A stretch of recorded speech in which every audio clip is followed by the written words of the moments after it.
So the things that are required are an A4 colored paper, a liquid UHU, a glue stick, a scissor, and if you want, you can also have beautiful glitters that you can put on your envelopes. And these are also some beads that you can take from any of your broken necklaces or bracelets. So this is a butterfly that I made from these beautiful glitter sheets. So if you want, you can also have some glitter sheets. So let's get started. First, you have to cut your A4 paper into half.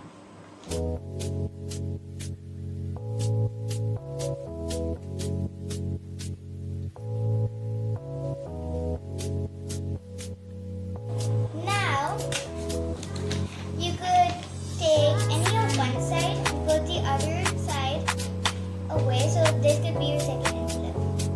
So now, you have to fold a side of the envelope.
So now guys, our easy and beautiful envelope is ready. So hope you guys like my video. Don't forget to subscribe, like and share. See you later guys. Bye.